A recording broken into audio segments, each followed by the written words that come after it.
ఆవుని మన పట్టుకొచ్చుకున్నాం పాలవిండికి పట్టుకొచ్చుకొని అవును తెచ్చుకున్నాం పాలు మాకు లేకుంటేను. డైరీకి వెళ్ళా పాలు వద్దామని. డైరీకి వెళ్తే లీటర్ వచ్చి 30 రూపాయలు చెప్పాడు. బయట అయితే 80 రూపాయలు పాలు, కానీ నీళ్ళ బాటిలే 20 రూపాయలు. కానీ మా చినిక్కాయలు కూడా అంతే, కేజీ వచ్చి 25 రూపీస్. కానీ రైతుకి ఎంత దారుణమైందంటే అంత దారుణమైంది. ఈ ప్రభుత్వం వచ్చిన వెంటనే పాల రేటు తగ్గించింది. ఇంతకుముందు 40 రూపాయలు ఉండే, మేము కొంటే 50 రూపాయలు ఊర్లో పాలు, బయట కొంటే 70, 75, 100. కానీ పాలకు వాటర్ బాటిల్కి ఎంత తేడా ఉంటుంది. నీళ్ళు ఎన్ని ఉంటాయి చెప్పు. బాటలు మనం తయారు చేస్తాం, అది పడితే 2 రూపాయలు పడుతుంది బాటలు. నీళ్ళు ఫిల్టర్ చేస్తే ఎంత? 2 రూపాయలు. కానీ దాన్ని 20 రూపాయలు ఫిక్స్ చేసిన రేటు.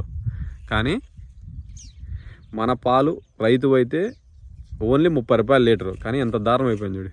వైన్ షాప్లోకి వెళ్ళు ఫిక్స్డ్ రేటు, కిరాణా షాప్కి వెళ్ళు ఫిక్స్డ్ రేటు. కానీ రైతుకి ఫిక్స్డ్ రేట్ అనేది లేదు. చూడండి రైతు ఎంత బాధపడతాడంటే అంత బాధపడతాడు. కానీ రైతు కష్టపడితే లాభం అనేది ఎప్పుడూ ఉండదు, నష్టమే. కానీ మళ్ళీ చెప్తారు ప్రతి ఒక్కరు మైకి పెట్టుకొని, రైతుకి హెల్ప్ చేస్తాము, రైతు లేనిది రాజు, రైతే రాజు, మన దేశానికి ఎన్నుముక్క రైతు, ఇట్లా చెప్తా ఉంటారు. చెప్పేవరకే కానీ కొంచెం ఆచరణలో పెట్టండి. టీడీపీ ప్రభుత్వం వచ్చినారంటే ఇంకా చాలా దారుణం అయిపోయింది, చెప్పుకోలేకపోతున్నారు రైతులు.